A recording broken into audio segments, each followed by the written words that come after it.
இன்றைக்கி நம்ம துள்ளு மீன் எடுத்துருக்குறோம். இப்போ துள்ளு மீனை நம்ம வறுக்க போகிறோம். பார்த்துக்கோங்க, நான் துள்ளு மீன் வாங்கி கட் பண்ணி வச்சுருக்கேன். இது 1/2 கிலோ மீன். இது வாங்க, இதுக்கு மசாலாலாம் போட்டுப்போம். இப்போ 1/2 ஸ்பூன் மிளகாய்த்தூள் போட்டுப்போம். 1/2 ஸ்பூன் மஞ்சள் தூள்,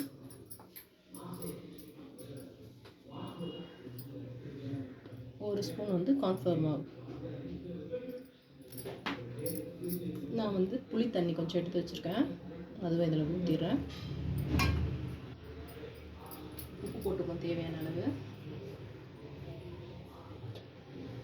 உப்பு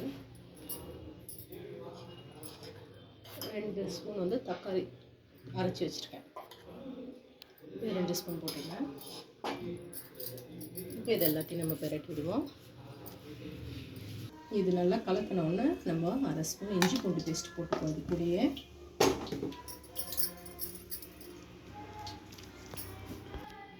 இப்போ மீனை நம்ம ஒன்றொன்னே ஊற வச்சுடுவோம்.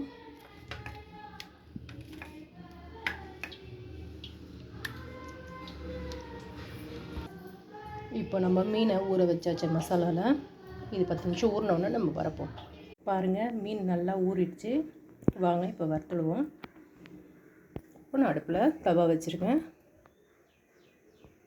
1 ஸ்பூன் எண்ணெயை ஊற்றி வச்சுருக்கேன். இப்போ நம்ம மீனை போட்டுருவோம்.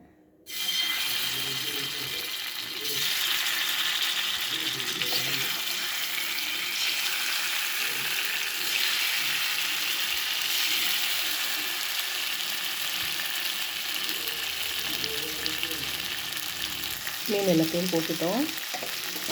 இப்போ எண்ணெய் ஊற்றி விட்டுருவோம்.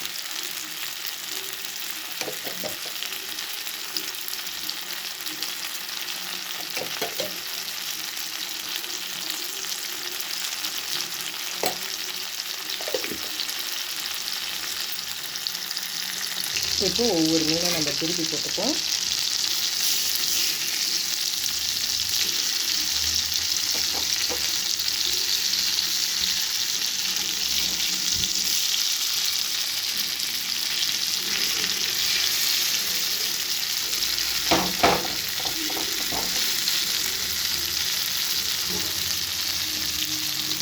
இதில் வேகட்டும். இப்போ நம்ம எல்லா மீனையும் திருப்பி போட்டுட்டோம். நம்ம மசாலாலாம் போட்டதுனால இது பாருங்கள், அப்படியே ஒட்டியே வந்திருக்கு. நம்ம மசாலா எதுவுமே தெரியாமல் நம்மளுடைய மீன் வறுவல் ரெடிங்க. வாங்க